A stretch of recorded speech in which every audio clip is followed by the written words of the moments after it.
So, a couple things to think about when you're examining yourself in this whole area of anger. What are the kinds of things that I take personally, that I react to personally, and why?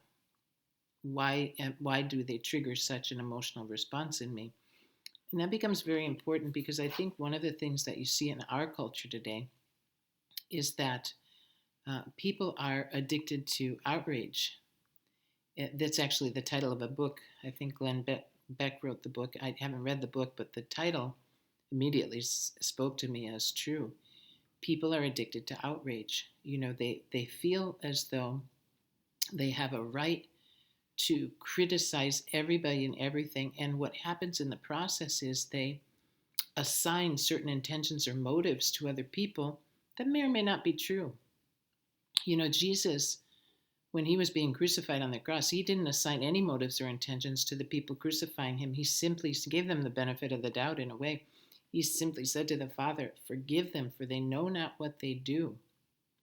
And oftentimes, when we're offended, that should be the kind of response that we strive for, even when we know maybe somebody has deliberately done something to hurt us, that we would say to the Lord, "Father, forgive them, for they know not what they do." That if they had a real sense of what they were doing, they wouldn't have done it. And that's the way, of course, that we want to be treated. We want people to give us the benefit of the doubt as well, especially when we lose it, which, is easy to do a lot of times in life with the things that come at us. And so I would say that's one of the things that happens is that we can sometimes become addicted to outrage because there's a certain kind of a stimulation that people get from that. And I mean, in many respects, it's negative, but nonetheless, there's people get something out of it. Otherwise, they wouldn't keep doing it.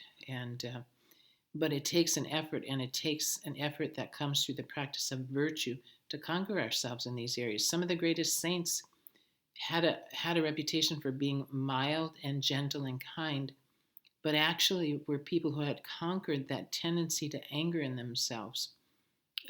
Somebody like St. Francis de Sales, he really admitted that he had to conquer anger in himself, and yet he was considered one of the most gentle and kind and concerned saints who had a very deep love for the laity, by the way.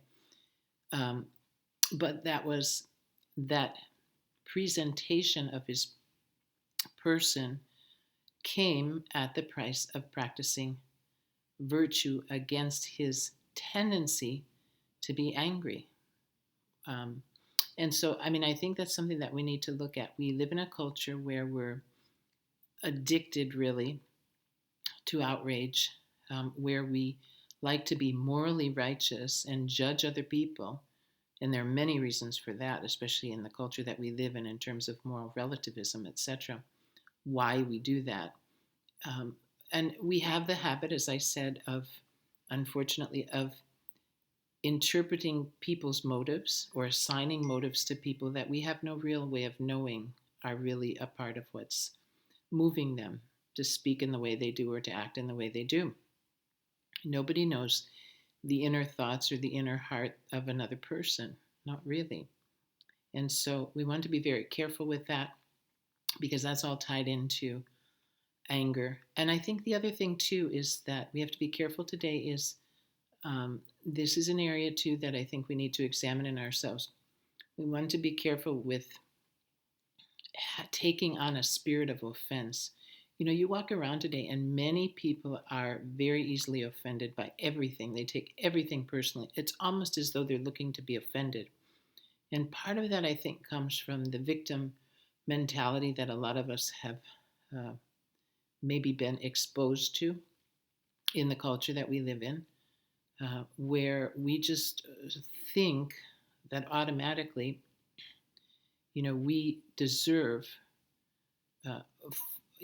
full attention and full understanding and, full whatever the world has to offer. And when it doesn't come our way in the way that we want it, we become offended.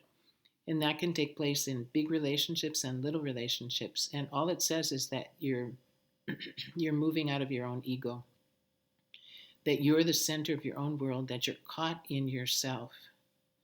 The world doesn't revolve around any one of us. And when we move that way, when we act that way, it can get pretty ugly. It can get pretty ugly, and it can be really detrimental to working in mature relationships with one another and loving each other as we're called to love each other in Christ. So you want to take a look at that. If you find yourself easily offended, if you struggle with having a spirit of offense, which is not a good thing, you want to ask God to really free you from that. You want to ask God to show you where you started to do that and why you started to do that. It's oftentimes, as we said before, these things are rooted way back in some early experience that we had that gets generalized to the rest of our life experience. And we want to especially identify that and then pray for the Lord to free us from that kind of a spirit. If you've got things like that in your background, sometimes there's a reality of having made what they call inner vows.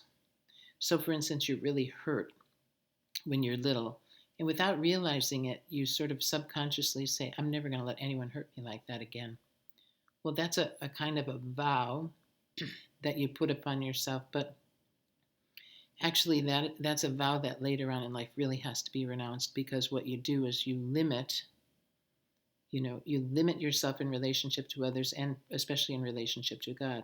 You only go so far, even with God, because you are never going to let anyone hurt you again the way that you were hurt at a particular time. So we really have to ask God to heal us from that, because those are things that hold us back. And in this whole area of anger, every single one of us needs healing in one way or another. So I wish you many good graces as you move through this week with this particular sin, and ask the Lord to help you to really root it out of your life so that it becomes an emotion in us which serves the purpose it was intended for, to fight against injustice in a proper order. God bless you.